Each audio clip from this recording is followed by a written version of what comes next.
ഒരു കാര്യം നമ്മൾ മനസ്സിലാക്കണം.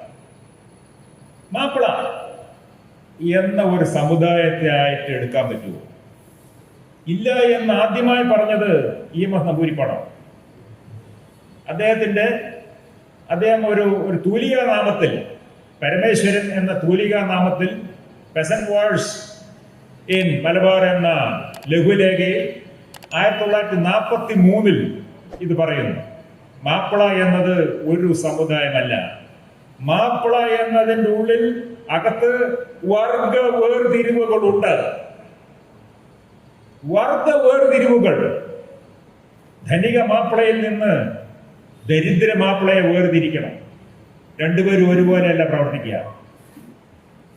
EMS അത് എടുത്ത് പറഞ്ഞില്ല എങ്കിലും പിന്നീട് 46 അത് ആഹ്വാനവും താക്കീതും എന്ന ലഘുലേഖയിൽ EMS പേര് വെച്ചിട്ട് തന്നെ പറയുന്നുണ്ട്. അത് അവിടെ ഇരിക്കട്ടെ, അത് വേറെ പോയിന്റാണ്. പക്ഷേ മുസ്ലിം എന്ന് പറയുമ്പോൾ ആരെയാണ് നിങ്ങൾ ഉദ്ദേശിക്കുന്നത് എന്നൊരു ചോദ്യം നാം ഉന്നയിക്കേണ്ടതുണ്ട്. ഒറ്റൊരു ഉദാഹരണം പറയാം. മണ്ണാർക്കാട് അന്നും ഇന്നും മുസ്ലിം ഭൂരിപക്ഷ മേഖലയാണ്. അവിടെ മുസ്ലിങ്ങൾ അധികം കലാപം നടത്തിയില്ല. അവിടെ കലാപത്തിന് ഒരുപെട്ട് പാലമ്പോളി കേസിലും അല്ല മറ്റ് പ്രത്യക്ഷ സമരങ്ങളിലും എല്ലാം അകത്തായത് കൂടുതലും ഹിന്ദുക്കളും, ആ ഹിന്ദുക്കൾ തന്നെ നായർ സമുദായത്തിൽപ്പെട്ടവരുമാണ്. പെരിന്തൽമണ്ണയിലും അങ്ങനെയാണ്. ഇതിന് കാരണമായിട്ട് പറയുക, മണ്ണാർക്കാട് സ്ഥാനി നായരായ മണ്ണാർക്കാട് മൂപ്പിൽ നായരുടെ അനിയൻ ഇളയ നായർ കോൺഗ്രസ്സുകാരനും ഖിലാഫത്തുകാരനുമായിരുന്നു. അദ്ദേഹം ഭാരവാഹിയായിരുന്നു. അപ്പൊ അദ്ദേഹം ഒരുപാട് പേരെ പ്രേരിപ്പിക്കുന്നു സമരത്തിനായി. അവരാണ് പ്രത്യക്ഷമായ സമരത്തിലേക്ക് വരുന്നതും മുദ്രാവാക്യം വിളിച്ച് ജാഥ വിളിച്ച് പോകുന്നതും 144 പ്രഖ്യാപിച്ച നിരോധന ആജ്ഞ ലംഘിക്കുകയും അങ്ങനെയുള്ള സമരങ്ങളോടെ പിന്നെ പാലപ്പൊടി മറ്റേ മാർഗദർശനം സൃഷ്ടിക്കൽ, മരം മുറിച്ച് അങ്ങനത്തെ വിധ്വംസന പ്രവർത്തനങ്ങൾ ഏർപ്പെട്ടത് നായർ സമുദായങ്ങളിലെ അംഗങ്ങളാവാനുള്ള ഒരു കാരണം ഇതാണ്. അവിടെ കല്ലടി മൊയ്തൂട്ടി ഹാജി എന്ന് പറഞ്ഞ വലിയ ഒരു ജന്മി ധനികൻ ഉണ്ടായിരുന്നു. അദ്ദേഹം ഒരുപാട് പേര്, അദ്ദേഹം കടുത്ത ബ്രിട്ടീഷ് അനുകൂലിയും ഖിലാഫത്ത് വിരുദ്ധനുമായിരുന്നു. അദ്ദേഹം ഭീഷണിയിലൂടെയും പ്രലോഭനത്തിലൂടെയും മറ്റ് സ്വാധീനത്തിലും തൻ്റെ സ്വാധീനത്തിൽ വരുന്ന മുസ്ലിങ്ങളെ അടക്കി നിർത്തി. ഇതാണ് കാര്യം. ഈ മൊയ്തൂട്ടി ഹാജി ചെയ്ത ഒരു കാര്യം കൂടി ചിലപ്പോൾ നിങ്ങൾക്ക് അറിയില്ല, അത് പറയാം. ഇവിടെ വാഗൺ ട്രാജഡി എന്ന അപരനാമത്താൽ അറിയപ്പെടുന്ന ഒരു കൂട്ടക്കൊലയുണ്ടല്ലോ. നാം വാഗൺ ട്രാജഡി എന്ന് ഉപയോഗിക്കരുത്. ജാലിയൻ വാലാബാഗ് ട്രാജഡി എന്ന് നമ്മൾ പറയാറില്ലല്ലോ. അതുപോലെ ഇതിനെ കൂട്ടക്കൊലയായിട്ട് തന്നെ കാണണം. കാരണം ചിലർ ധരിച്ചിരിക്കുന്നത് ഞാനൊന്ന് മാറിപ്പോവുകയാണ്, ഒരു മിനിറ്റ്. ഈ വാഗൺ എന്നത് ടെലിഗ്രാഫ് സാമഗ്രികൾ കൊണ്ടുപോകാൻ ഉപയോഗിച്ചാണെന്ന് ചിലർക്ക് ഒരു തെറ്റിദ്ധാരണയുണ്ട്. അല്ല, അത് ഒന്നിനും കൊള്ളാത്ത മനുഷ്യരെ പോയിട്ട് മൃഗങ്ങളെ പോയിട്ട് ഒന്നിനെയും കടത്താൻ പറ്റാത്ത വിധം കണ്ടം ചെയ്യുന്ന, തള്ളിക്കളയുന്ന ഒരു വാഗണാണ്. ആ വാഗണിലാണ് ഇങ്ങനെ തോക്കന്റെ പത്തി കൊണ്ട് ഇടിച്ചിട്ടും മറ്റുമൊക്കെ ആൾക്കാരെ അകത്ത് കയറ്റി ഈ വാതിലടച്ചത്, സീൽ വെച്ചത്. അതിനെ എങ്ങനെ ട്രാജഡി എന്ന് പറയും? നമ്മളിപ്പോ വഴിയിൽ നിൽക്കുകയാണ്, ഒരു മദ്യപാനി ലോറി ഓടിച്ചു കൊണ്ട ഒരാൾ ഇടിച്ച് മരിച്ചുപോയി. അതോടെ അയാളുടെ ഭാര്യയും കുട്ടികളും വഴിയാത്തരമായി. അത് ട്രാജഡിയാണ്. കാരണം അദ്ദേഹത്തിന്റെ ആ മരണത്തിന് കാരണം അദ്ദേഹമല്ല, അദ്ദേഹത്തിന്റെ തെറ്റല്ല. ഇവിടെ അങ്ങനെയാണോ? അല്ല, ഇത് തെറ്റാണ്. പക്ഷെ ഈ തെറ്റിൽ നിന്ന് ബ്രിട്ടീഷുകാരെ രക്ഷപ്പെടുത്തിയ 3 പേരുണ്ട്. ഇതിന് അന്വേഷണ കമ്മിറ്റി. ആ അന്വേഷണ കമ്മിറ്റിയിലെ ഒരു പ്രമുഖ അംഗമായിരുന്നു കല്ലടി മൊയ്തൂട്ടി ഹാജി. അദ്ദേഹം റിപ്പോർട്ട് എഴുതി, ഒരു തെറ്റുമില്ല, ബ്രിട്ടീഷ് അധികാരികളിൽ ഒരു തെറ്റുമില്ല. തീവണ്ടി നടത്തിപ്പായിട്ടുള്ള റെയിൽവേ ഉദ്യോഗസ്ഥന്മാരുടെ പേരിൽ ഒരു തെറ്റുമില്ല. ആൾക്കാർ ജനിക്കില്ലേ, അവർ മരിക്കും എന്ന മട്ടിലാണ് ഈ റിപ്പോർട്ട്. ആ റിപ്പോർട്ടിൽ ഒരു ഒപ്പ് കല്ലടി മൊയ്തൂട്ടുകാക്കിയുടേതാണെന്ന് ആലോചിക്കണം. അപ്പോൾ മുസ്ലിം എന്ന് പറഞ്ഞാൽ അങ്ങനെ ശരിയാവും? ഇനി ഇതിന്റെ കൂടെ പറയുന്നതുകൊണ്ട് ഞാൻ പറഞ്ഞതാണ്. വേറെ കാര്യം എടുക്കുക, അദ്ദേഹം ധനികനാണ് എന്ന് വെക്കട്ടെ, പക്ഷേ ഇൻസ്പെക്ടർ ചെക്കുട്ടി ബഹുപൂർവ്വത്തെ വലിയ ബ്രിട്ടീഷ് അനുകൂലിയും അതിന്റെ ഒരു സ്ഥാനം നേടിയ ആളുമാണ്, അതിരിക്കട്ടെ, ധനികനുമാണ്. കോൺസ്റ്റബിൾ മൊയ്തീനും റിട്ടയർഡ് കോൺസ്റ്റബിൾ മമ്മദും ധനികരല്ല. അവർ ഖിലാഫത്ത് കോൺഗ്രസ് വിരുദ്ധരായതുകൊണ്ടും ബ്രിട്ടീഷ് അനുകൂലികളായതുകൊണ്ടും ശത്രുവായതാണ്. അത് ഞാൻ ഇങ്ങനെ ബന്ധപ്പെട്ട് പറഞ്ഞേ ഉള്ളൂ. അപ്പോൾ ഈ ഒരു കാര്യം പ്രത്യേകം ശ്രദ്ധിക്കേണ്ടതുണ്ട്. മുസ്ലിം എന്ന് പറയുമ്പോൾ ഏത് മുസ്ലിമിനെയാണ് നിങ്ങൾ ഉദ്ദേശിക്കുന്നത്, ആരെയാണ് നിങ്ങൾ ഉദ്ദേശിക്കുന്നത് എന്ന് നാം ചോദിക്കേണ്ടതുണ്ട്. ഇവിടെ പക്ഷെ വേറൊരു കാര്യം കൂടി നാം ശ്രദ്ധിക്കണം. അത് MP നാരായണ മേനോനെ പറ്റി പറഞ്ഞു. MP നാരായണ മേനോൻ സമാനതകളില്ലാത്തൊരു ദേശാഭിമാനിയായിരുന്നു. 1921 തൊട്ട് 14 കൊല്ലം അകത്ത് കടന്നു. മാപ്പ് എഴുതി കൊടുത്തില്ല. അദ്ദേഹത്തിന്റെ പേരിൽ വലിയ സമ്മർദ്ദമുണ്ടായി. അദ്ദേഹത്തിന്റെ പ്രിയപ്പെട്ട അധ്യാപകൻ ക്രിസ്ത്യൻ കോളേജിലെ പ്രൊഫസർ ഗവർണറെ പോയി കണ്ട് സന്ധി സംഭാഷണത്തിൽ വരുമ്പോൾ ഗവർണർ പറഞ്ഞു, if he apologise we will relieve. അദ്ദേഹം മാപ്പ് തരികയാണെങ്കിൽ നമ്മൾ അദ്ദേഹത്തെ വിട്ടയക്കാം. പ്രൊഫസർ തൻ്റെ വിദ്യാർത്ഥിയെ കാണാനായിട്ട് കാരാഗൃഹത്തിൽ ചെന്നു. വളരെ ബഹുമാനത്തോടുകൂടി എന്നാൽ ദൃഢമായിട്ട് നാരായണ മേനോൻ പറഞ്ഞു, ഞാൻ തെറ്റൊന്നും ചെയ്തിട്ടില്ല. തെറ്റ് ചെയ്തവനല്ലേ മാപ്പ് എഴുതി കൊടുക്കേണ്ടതുള്ളൂ. ചിലർ അദ്ദേഹത്തിന്റെ ഭാര്യയെ, അദ്ദേഹത്തിന്റെ മുറപ്പെണ്ണ് തന്നെയാണ്, ഭാര്യയെ പ്രേരിപ്പിച്ചു, നിങ്ങളൊന്ന് ഗാന്ധിയായിട്ട് ഒന്ന് ബന്ധപ്പെടുക. ഗാന്ധിജി പറഞ്ഞു, if is prepared to apologize fine. അദ്ദേഹം മാപ്പ് കൊടുക്കുക, മാപ്പ് അപേക്ഷിക്കുകയാണ് വെച്ചാൽ ആയിട്ട് ജയിലിൽ നിന്ന് വിടുമല്ലോ. നാരായണ പറഞ്ഞു, നീ മാപ്പ് അപേക്ഷിക്കാനായിട്ട് എന്നോട് പറയാനാണ് ഇവിടെ വന്നതെന്ന് വെച്ചാൽ ഇനി നീ എന്നെ കാണാൻ വരണ്ട.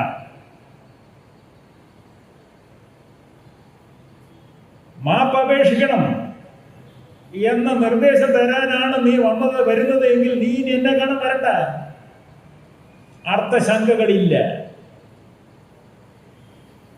ഇവിടെ ചെറുതായിട്ടൊന്ന് മാറിപ്പോവാണ്. ഈയിടെ ഒരു TV പരിപാടിയിൽ ശശി തരൂരിനെക്കാട്ടും നമ്മളുടെയൊക്കെ ധാരണ ശശി തരൂരിന് നല്ല ഇംഗ്ലീഷാണ്. ശശി തരൂരിന്റെ ഇംഗ്ലീഷിന് അപ്പം കിടപിടിക്കുന്ന ഇംഗ്ലീഷിൽ ഒരു വ്യക്തി സവർക്കർ മാപ്പപേക്ഷ നൽകുകയല്ല ചെയ്തത്, ഇറ്റ്സ് എ ക്ലെമൻസി പെറ്റീഷൻ എന്ന് വിശദീകരിക്കുകയുണ്ടായി. ഇതാണ് ഞാൻ നേരത്തെ പറഞ്ഞ വാക്കുകളുടെ തിരിമറി എന്നത്. ഇതാണ് ഞാൻ പറഞ്ഞത് അർദ്ധസത്യങ്ങൾ ഉപയോഗിച്ചിട്ടുള്ള തന്ത്രം എന്ന്. ഇദ്ദേഹം ആവർത്തിച്ച് പറയേണ്ടത് ഞാനൊരു പാർട്ടിയിലും പെടാത്ത ആളാണ്. പാർട്ടിയിൽ പറഞ്ഞ ആവശ്യമില്ല. ഏത് പ്രത്യയശാസ്ത്രമാണ് നിങ്ങളുടെ നിലപാടെന്ത്? അതാണ് കാര്യം, പാർട്ടിയല്ല. ക്ലെമൻസി പെറ്റീഷൻ, മാപ്പപേക്ഷ. പക്ഷെ ഈ വ്യക്തി 1913 തൊട്ട് 6 തവണയാണ് മാപ്പപേക്ഷ നടത്തിയത്. 1, 2 അല്ല. അതിലൊന്ന് ഒരു എഴുത്ത് ക്ലെമൻസി പെറ്റീഷൻ ആണെന്ന് വേണമെങ്കിൽ വാദിക്കാം. പക്ഷെ 1913 തൊട്ട് എന്നെ വിട്ടയക്ക്, സിനിമയിൽ മോഹൻലാൽ പറയുന്നില്ലേ, എന്നെ വിട്ടയക്ക് എന്ന്. അതുപോലത്തെ കേട് താണുള്ള ഭാഷ വലിയ ഇംഗ്ലീഷ് പണ്ഡിറ്റൊന്നും വേണ്ട, സാധാരണ ഇംഗ്ലീഷ് മതി. ഇവിടെ ചരിത്രത്തെ വളച്ചൊടിച്ചുകൊണ്ടാണ് വർഗീയത വളരുന്നതെന്ന് ഇരിക്കട്ടെ. ഇവിടെ ഇന്ത്യയിൽ വർഗീയത എന്ന പ്രത്യയശാസ്ത്രം വളരുന്നത്, അത് അടിസ്ഥാനമാക്കിയിട്ടുള്ളത് ഇന്ത്യ ചരിത്രത്തെ വളച്ചൊടിച്ചുകൊണ്ടാണ്. അതവിടെ ഇരിക്കട്ടെ, അത് വേറെ വിഷയമാണ്, ഞാൻ അതിലേക്ക് പോകുന്നില്ല. പക്ഷെ അവിടെയും ചില വ്യക്തികളുടെ ആ ഒരു കമ്മിറ്റ്മെന്റ്, ആർ സി മസുന്ദർ ഒരു ബംഗാളി ചിന്തയുള്ള കുറച്ചൊരു ഹൈന്ദവ ചായ്വ് പ്രകടിപ്പിക്കുന്ന ഒരു ചരിത്രകാരനാണ്, നമുക്കറിയാം. കടുത്ത മാർക്സിസ്റ്റ് വിരുദ്ധനുമാണ് ആർ സി മസുന്ദർ. പക്ഷേ അദ്ദേഹം ഈ മാപ്പപേക്ഷകൾ, വി ഡി സവർക്കറുടെ മാപ്പപേക്ഷകൾ കാണുകയും അതിനെപ്പറ്റി എഴുതുകയും ചെയ്തു. സത്യത്തെ തമസ്കരിക്കാനായിട്ട്, സത്യത്തെ വളച്ചൊടിക്കാനായിട്ട്, ഇത് ക്ലമൻസി പെറ്റീഷനാണ്, മാപ്പപേക്ഷ അല്ല എന്ന് പറഞ്ഞ് സംശയത്തിന്റെ ഒരു ആനുകൂല്യം ഉണ്ടാക്കാനായിട്ട് ആർ സി മസുന്ദർ ശ്രമിച്ചില്ല. ഞാനിത് എടുത്ത് പറയുന്നത് സദസ്സിൽ ചരിത്ര വിദ്യാർത്ഥികൾ അധികം ഉണ്ടാവില്ല എന്നൊരു ധാരണയിലാണ്. അതിരിക്കട്ടെ, MP നാരായണ മേനോനിലേക്ക് വരാം. ഈ 1921 കാലത്ത് തന്നെ അതേപ്പറ്റിയുള്ള ഒരുപാട് ചരിത്ര രചനകളുണ്ടായി. ആ കാലത്ത് തന്നെ സൗകര്യാർത്ഥം ഞങ്ങൾ ചരിത്ര വിദ്യാർത്ഥികൾ അവയെ കള്ളിതിരിക്കുന്ന ഇങ്ങനെയാണ്. കോൺഗ്രസ് ദേശീയവാദികളായ ചരിത്രകാരന്മാർ കെ മാധവൻ നായർ, മോഴ്ക്കുന്നത്ത് ബ്രഹ്മദത്തൻ നമ്പൂരിപ്പാട്, AK പിള്ള, മൊയ്യാരത്ത് ശങ്കരൻ, ഒരുപാട് പേർ, ഞാൻ മൊയ്തു മൗലവി, ഞാൻ വിശദീകരിക്കുന്നില്ല. അവരുടെ ഒരു കോൺഗ്രസ് ദേശീയവാദികളുടെ കാഴ്ചപ്പാട് കാണുന്ന ഒന്നാണ്. ബ്രിട്ടീഷ് സാമ്രാജ്യത്വ കാഴ്ചപ്പാട് കാണുന്ന രചനകൾ ഇച്ചുവാക്ക്, ടോട്ടന തുടങ്ങിയ ബ്രിട്ടീഷ് ഉദ്യോഗസ്ഥന്മാർ, അവർ ചരിത്രകാരന്മാരല്ല, അവർ ബ്രിട്ടീഷ് ഉദ്യോഗസ്ഥന്മാരും പോലീസുകാരും മറ്റുമൊക്കെയാണ്. ഇത് അടിച്ചമർത്താനായിട്ട് മുൻകൈയെടുത്ത് പ്രവർത്തിച്ചവരാണ്. പക്ഷെ അവരും ഇതിൻ്റെ വളരെ വലിയ സമഗ്ര ചരിത്രം എഴുതിയിട്ടുണ്ട്. പിന്നീട് 50 കൊല്ലമാണ് ഇതിൻ്റെ കാലാവധി. ആർക്കൈവ്സിലുള്ള രേഖകൾ നമുക്ക് കാണണമെങ്കിൽ സാധാരണ 30 കൊല്ലം മതി. അതായത് 1947 രേഖകൾ 77 ഒരു ചരിത്ര വിദ്യാർത്ഥിക്ക്, റിസർച്ച് സ്കോളർക്ക് കിട്ടും. പക്ഷേ 1921 രേഖകൾ 30 കൊല്ലം വേണ്ട, പോരാ, അത് വളരെ സെൻസിറ്റീവാണ്. അതുകൊണ്ട് അതിന് 50 കൊല്ലത്തിൻ്റെ കാലാവധി വേണമെന്ന് സർക്കാർ തീരുമാനിച്ചു. അങ്ങനെയാണ് അത് 72 ശേഷം തുറന്നു കൊടുക്കപ്പെട്ടത്. അതാണ് 72 ശേഷം ഒരുപാട് അക്കാഡമിക് എന്ന് വിളിക്കാവുന്ന രചനകൾ ഉണ്ടാകുന്നത്. അതിൽ ആദ്യത്തേത് സ്റ്റീഫൻ ഫ്രെഡറിക് ഡെയിൽ എന്ന അമേരിക്കൻ സ്കോളറിന്റെ ഒരു പഠനമാണ്. ഇത് വേറൊരു വാക്കില്ലാത്തതുകൊണ്ട് ഞാൻ പറയട്ടെ, ഒരു പുത്തൻ സാമ്രാജ്യത്വവാദം മുന്നോട്ട് വയ്ക്കുന്നതാണ്. പുത്തൻ സാമ്രാജ്യത്വവാദം ഇച്ചുവാക്കും ടോട്ടനാമും പറഞ്ഞത് കുറച്ച് ഭാഷ മാറ്റി, കുറച്ച് ശൈലി മാറ്റി എടുത്ത് പ്രയോഗിക്കുകയാണ് ഡേല്. കുറച്ചും കൂടി സോഫിസ്റ്റിക്കേറ്റഡ് ആയിട്ട് പ്രയോഗിക്കുകയാണ് ഡേല് ചെയ്തത്. മൂന്നാമത്തെ വിഭാഗം മാർക്സിസ്റ്റ് എന്ന് വിളിക്കാവുന്ന സമീപനങ്ങളാണ്. 1937 ഇതൊരു കർഷക സമരമാണ് എന്ന് പറഞ്ഞ സൗമ്യേന്ദ്രനാഥ് ടാഗോർ, അതിനുശേഷം EMS നമ്പൂരിപ്പാട്, അങ്ങനെയുള്ള AKG, അങ്ങനെയുള്ളവരുടെ മാർക്സിസ്റ്റ് സമീപനങ്ങൾ. KN പണിക്കര്, വുഡ്, അങ്ങനെയുള്ള ഒരുപാട് ആൾക്കാർ, ചൗധരി, അങ്ങനെയുള്ള ഒരുപാട് ആൾക്കാർ മാർക്സിസ്റ്റ് സമീപനങ്ങൾ വെച്ചുകൊണ്ട് ഇതിൻ്റെ സാമ്പത്തിക സ്രോതസ്സുകൾ, സാമ്പത്തിക ഹേതുക്കൾ അന്വേഷിച്ച് കലാപത്തെ അതിൻ്റെ ഒരു സാമ്പത്തിക സാമൂഹിക സന്ദർഭത്തിൽ വെച്ചുകൊണ്ട്, കോണ്ടക്സ്റ്റിൽ വെച്ചുകൊണ്ട് വിശകലനം ചെയ്യാൻ നോക്കിയവരാണ്. പിന്നൊരു വിഭാഗമാണ് വർഗീയവാദികൾ. അന്ന് തന്നെ 1923 തന്നെ ഡെപ്യൂട്ടി തഹസിൽദാരായിട്ട് ജോലിയെടുത്ത ഗോപാലൻ നായർ, സി ഗോപാലൻ നായർ ഒരു പുസ്തകം എഴുതി. അതിലാണ് അങ്ങേയറ്റം വർഗീയമായ ഒരു കലാപമാണിത്. അദ്ദേഹം മെക്കൻറോയ് എന്ന് പറഞ്ഞ ഒരു ബ്രിട്ടീഷ് ഉദ്യോഗസ്ഥനെ അനുമോദിക്കുന്നുണ്ട്. പൂക്കോട്ടൂർ കലാപം അടിച്ചമർത്താൻ മുൻകൈ എടുത്തത് അദ്ദേഹമാണ്. ഈ മെക്കൻറോയ് ഇല്ലായിരുന്നുവെങ്കിൽ നമ്മളൊക്കെ മുസ്ലിങ്ങളായി പോയേനെ എന്നാണ് അദ്ദേഹത്തിന്റെ ആകുലത. വർഗീയവാദികൾ പിന്നെയും ചരിത്രം രചിച്ചിട്ടുണ്ട്. അവരെല്ലാം ടാർഗറ്റ് ചെയ്യുന്ന വ്യക്തി ആരാന്നറിയാമോ? MP നാരായണ മേനോനാണ്. MP നാരായണ മേനോൻ ഇവരെല്ലാം ലക്ഷ്യം വെച്ച് ടാർഗറ്റ് ചെയ്തുകൊണ്ട് ആക്രമിക്കുന്നു. ഇവരൊരു സ്മരണിക പബ്ലിഷ് ചെയ്തിട്ടുണ്ട് ഇതിൻ്റെ 70ാം വാർഷികത്തോടു കൂടി. അതിലുള്ള വിവരണങ്ങൾ, അതിൽ ഒരുപാട് ആൾക്കാർ ഞങ്ങൾ ദൃക്സാക്ഷികളാണ്, ഞങ്ങൾ ഇരകളാണ്, ഞങ്ങൾ രക്തസാക്ഷികളുടെ ബന്ധുക്കളാണെന്നൊക്കെ പറഞ്ഞ അവകാശം ഉന്നയിച്ചുകൊണ്ട് പറയുന്നുണ്ട്. ജന്മം കൊണ്ട് ഹിന്ദുവും കർമ്മം കൊണ്ട് മുസ്ലിമുമാണ് MP നാരായണ മേനോൻ എന്നാണ് അതിലൊരാൾ പറഞ്ഞത്. ജന്മം കൊണ്ട് ഹിന്ദു, കർമ്മം കൊണ്ട് മുസ്ലിം. MP നാരായണ മേനോന്റെ മരുമകൻ ഡോക്ടർ MPS മേനോൻ, അദ്ദേഹം മറ്റേ വൈദ്യൻ ബിഷഗ്വരനായിരുന്നു. അദ്ദേഹം ഒരു പുസ്തകം എഴുതിയിട്ടുണ്ട്.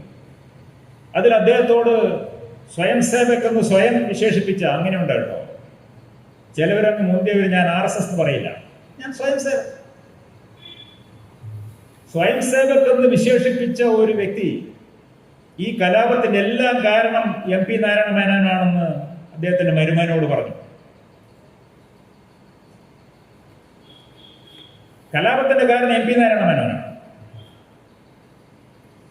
MP നാരായണ മേനോന്റെ വേഷത്തെ പറ്റിയും ഇവർക്ക് വലിയ ആകുലതകളുണ്ട്. ദാശരഥി, തിരൂർ ദിനേശ് ഇവരുടെ കൃതികളിലൊക്കെ കാണാം. എന്താണ് വേഷം? ഈ വേഷം എന്ന് പറഞ്ഞു കഴിഞ്ഞാൽ അതൊരു നിരുപദ്രവിയായ കാര്യമാണ്. നഗ്നത മറയ്ക്കാനുള്ള ഒരു ഉപാധി മാത്രമാണോ വേഷം? അല്ല. അതിനപ്പുറത്ത് അതിനൊരു അടയാളം, അതിനൊരു പ്രചാരണം, അതിനൊരു സിംബളിക് വാല്യൂ, ഒരു പ്രതീകാത്മകമായ ശക്തി എല്ലാം ഉണ്ട്. പരമ്പരാഗതമായിട്ട് അന്ന് സ്വീകാര്യമായ ഒരു വേഷം, മുണ്ട്, ഷർട്ടിടാതെ പോകുന്ന ഒരു തോർത്തമുണ്ട്, അല്ലെങ്കിൽ ഒരു രണ്ടാമുണ്ട്, ശരി, മുണ്ട്, ഷർട്ട് അല്ലെങ്കിൽ ജിബ്ബ, ശരി, നല്ല മുണ്ട്, കസവുള്ള മുണ്ട്, സിൽക്ക് ജിബ്ബ, അംഗവസ്ത്രം, പണത്തിന്റെ ഇതനുസരിച്ചിട്ട്, ശരി, ഇതെല്ലാം സ്വീകാര്യമാണ്. പക്ഷെ MP നാരായണ മേനോൻ ലുങ്കി ഉടുത്തു. ലുങ്കി മാപ്പിളവേഷമായിട്ട് ചിലർ തെറ്റിദ്ധരിച്ചു. മാപ്പിളവേഷം എന്നൊന്നില്ല. മാപ്പിളമാർ അധികം ധരിക്കാൻ ഇഷ്ടപ്പെടുന്ന ഒരു വേഷം, അങ്ങനെ പറയാൻ പറ്റുള്ളൂ. അത്രേ ഉള്ളൂ. ലുങ്കി ധരിച്ചതിനെ ഇവർ വിമർശിക്കുന്നു. ഇത് വെറും ഒരു ഇതിനിപ്പോ എന്താ, ലുങ്കി എടുത്തു എന്ന് കണ്ടാ മതിയോ? പോരാ എന്നാണ് എനിക്ക് പറയുവാനുള്ളത്. അലി മുസ്ലിയാർ ഖദർദാരിയായിരുന്നു. അതിനെന്താ, ഞാൻ ഖദർ ധരിച്ചു? അല്ല, ഖദർ ധരിച്ചതുകൊണ്ട് ആലി മുസ്ലിയാർക്ക് പ്രത്യേകിച്ച് ഗുണമൊന്നുമില്ല. ഖദർ ധരിച്ചതുകൊണ്ട് അദ്ദേഹത്തിന് അനുയായികൾ കൂടില്ല. അദ്ദേഹത്തിന്റെ മതപ്രഭാഷണങ്ങൾ, അദ്ദേഹം അടിസ്ഥാനപരമായിട്ട് ഒരു മതപണ്ഡിതനായിരുന്നല്ലോ, അദ്ദേഹത്തിന്റെ മതപ്രഭാഷണങ്ങൾ കേൾക്കാനാണ്. അദ്ദേഹം ഖദർ ധരിച്ചിട്ടാണ് സംസാരിക്കുന്നത്, നമുക്കൊന്ന് പോവാം എന്ന് വിചാരിക്കില്ല. മറിച്ച് അദ്ദേഹം നോട്ടപ്പുള്ളിയാവുന്നു, ബ്രിട്ടീഷുകാരുടെ നോട്ടപ്പുള്ളിയാവുന്നു. എന്നിട്ടും എന്തുകൊണ്ട് അലി മുസ്ലിയാർ ഖദർ ധരിക്കാനായിട്ട് ഇഷ്ടപ്പെട്ടു? അതിലൊരു ഇഷ്ടമുണ്ട്, ഒരു ചോയ്സ് ഉണ്ട്. കാരണം ഖദർ ധരിക്കാതിരിക്കാമായിരുന്നു അലി മുസ്ലിയാർക്ക്. MP നാരായണൻ സാധാരണ മുണ്ട്, വല്യമുണ്ട് ധരിക്കാമായിരുന്നു. സാമ്പത്തികമായിട്ട് മോശമൊന്നുമില്ല, വേണമെങ്കിൽ മുന്തിയ കസവുണ്ട് തന്നെ കൊടുക്കാം. എന്തുകൊണ്ട് അദ്ദേഹം ലുങ്കി ധരിച്ചു? നാരായണ മേനോൻ അവിടെ ഒരു പ്രസ്താവന നടത്തുകയായിരുന്നു. തൊപ്പി ധരിക്കുന്ന പോലെയാണ്. തൊപ്പി ധരിക്കുന്നതിൽ ഒരു പ്രസ്താവനയുണ്ട്. പരമ്പരാഗതമായിട്ട് നമ്മളിവിടെ മുസ്ലിങ്ങളാണ് തൊപ്പി ധരിക്കുക എന്നാണ് ധരിച്ചു വെച്ചിരിക്കുന്നത്. സാധാരണ കൂലിക്കാർ അവരുടെ വേഷത്തിന്റെ ഏതെങ്കിലും വെയിലുള്ളായിരിക്കാൻ വേണ്ടിയിട്ട് മഴമുള്ളായിരിക്കാൻ വേണ്ടി പാളത്തൊപ്പി ധരിക്കും. പക്ഷെ അത് നമ്മുടെ ഒരു വസ്ത്രത്തിന്റെ അതൊന്നല്ല. ജോലി എടുക്കാൻ പോകുമ്പോഴേ പാളത്തൊപ്പി ധരിക്കുകയുള്ളൂ. ഇവിടെ നിങ്ങളുടെ വേഷത്തിന്റെ ഭാഗമായിട്ട് തൊപ്പി വരുമ്പോൾ തൊപ്പി ഒരു അടയാള ചിഹ്നമാകുന്നു. തൊപ്പി ഗാന്ധി തൊപ്പിയായാലും പിന്നീട് വന്ന ഖിലാഫത്ത് തൊപ്പിയായാലും അത് അടയാള ചിഹ്നമാണ്. നിങ്ങൾ നോട്ടപ്പുള്ളിയാവും. ലബക്കുട്ടിയോട് ഇൻസ്പെക്ടർ മൊയ്തീൻ പറഞ്ഞു, അല്ല കോൺസ്റ്റബിൾ മൊയ്തീൻ പറഞ്ഞു, നീ ആ തൊപ്പി കഴിച്ചള. ലബക്കുട്ടി അലി മുസ്ലിയോട് ചോദിച്ചു, ഞാനത് ചെയ്യണോ? അലി മുസ്ലിം വേണ്ട, തൊപ്പി തിരിച്ചോ. അതുകൊണ്ട് മൊയ്തീൻ കോൺസ്റ്റബിളിന് എന്നോട് വലിയ മുഷ്ടിലുണ്ടായി എന്നാണ് ലബക്കുട്ടി അതിനെപ്പറ്റി വിവരിച്ചത്. ഇന്ത്യൻ പീനൽ കോഡ് പ്രകാരം തൊപ്പി ധരിക്കുന്നത് കുറ്റകരമായ ഒന്നാണോ? അല്ല, അതിലൊരു കുറ്റമില്ല. പിന്നെ എന്തുകൊണ്ട് തൊപ്പി ധരിച്ചവരുടെ തലയിൽ തന്നെ അടിച്ചു? പിന്നെ എന്തുകൊണ്ട് തൊപ്പി ഊരി അതിൽ തുപ്പി അത് നിങ്ങളുടെ തലയിൽ കമത്തി? എന്തുകൊണ്ട് തൊപ്പി ഊരി തോട്ടിലിട്ടു? എന്തുകൊണ്ട് തൊപ്പി ഊരി ബ്രിട്ടീഷ് ബൂട്ടിട്ട് ചവിട്ടി? കാരണം ഇത് നിശബ്ദമായ ഒരു പ്രചാരണമാണ്. നിശബ്ദമായ ഒരു പ്രചാരണം തൊപ്പി തന്റെ വസ്ത്രം നടത്തുന്നു. അത് അടയാള ചിഹ്നമാണ്. അപ്പോൾ എല്ലാവരെക്കാളും അധികമായിട്ട് MP നാരായണ മേനോൻ നിർവഹിച്ചത് മഹത്തായ ഒരു ദൗത്യമാണെന്ന് ഞാൻ കരുതുന്നു. അഭിപ്രായ വ്യത്യാസം ഉണ്ടാവും. എനിക്ക് തോന്നിയിട്ടുള്ളത് അങ്ങനെയാണ്. നാം ഇപ്പോൾ വലിയ ആകിരണത്തെ പറ്റി പറയാറുണ്ട്. അസിമിലേഷൻ, ദേശീയോദ്ഗ്രഥനം എന്നാൽ ഇങ്ങനെയാണ്. ഇവിടെ ഒരു മുഖ്യധാരയുണ്ട്, ആ ധാരയിലേക്ക് ബാക്കിയുള്ളവരെ കൂടി ചേരണം. അങ്ങനെ ഒരു മുഖ്യധാരയില്ല. നമ്മളെല്ലാവരും കൂടി ചേരുന്നതാണ് ധാര. എല്ലാം കൂടി ചേർന്നുണ്ടാവുന്നതാണ് ദേശീയധാര. അല്ല, നേരത്തെ തന്നെ ഒരു മുഖ്യമായ ധാരയുണ്ട്, അതിലേക്ക് മറ്റുള്ളവരൊക്കെ ചേരാം. ആ ഒരാശയം വർഗീയമാണ്. അതൊരു വർഗീയ കാഴ്ചപ്പാടാണ്. ആകിരണം എന്നത്, അസിമിലേഷൻ എന്നത് ഒരേ ദിശയിലുള്ള ഒരു യാത്രയല്ല, വൺ വേ ട്രാഫിക് അല്ല എന്നാണ് MP നാരായണ മേനോൻ കാണിച്ചു തന്നത്. അത് അങ്ങോട്ടും ഇങ്ങോട്ടുമാണ്. അങ്ങോട്ട് പോകുന്നവർ ഇങ്ങോട്ടും വരാം. അതാണ് അദ്ദേഹം ലുങ്കി ഉടുക്കുന്നതിലൂടെ, മാപ്പിള വേഷം കോട്ട് അൺകോട്ട് ധരിക്കുന്നതിലൂടെ നിർവഹിച്ചത് എന്ന് ഞാൻ കരുതുന്നു. അതുകൊണ്ട് തന്നെയാണ് ഒരുപാട് ആൾക്കാർ, ഒരാളാണെങ്കിൽ അദ്ദേഹത്തിന് എന്തെങ്കിലും നാരായണ മേനോട് എന്തെങ്കിലും വ്യക്തിവിദ്വേഷം ഉണ്ടാകുന്ന വയ്യായിരിക്കാം. അല്ല, തിരൂരുള്ളവർ, മലപ്പുറത്തുള്ളവർ, മഞ്ചേരിയിലുള്ളവർ, ചെറുപ്പുളശ്ശേരിയിലുള്ളവർ, ഇവരെല്ലാം തന്നെ MP നാരായണ മേനോനെ പേരെടുത്ത് പറഞ്ഞ് വിമർശിക്കുന്നത് ഇതുകൊണ്ടാണ്. അദ്ദേഹത്തെ കൈയടക്കാനായിട്ട് പറ്റില്ല, അദ്ദേഹത്തെ നമ്മൾ ഒന്നാക്കാൻ പറ്റില്ല. അപ്പോൾ എന്താ ചെയ്യാൻ? തമസ്കരിക്കുക. ഇത് അങ്ങേയറ്റം രാജ്യദ്രോഹപരമായ ഒന്നാണ്. അങ്ങേയറ്റം രാജ്യദ്രോഹപരമാണ് MP നാരായണ മേനോൻ തമസ്കരിക്കുന്നത്. നിങ്ങൾക്ക് വിമർശിക്കാം, തമസ്കരിക്കരുത്. രണ്ടും രണ്ടാണ്.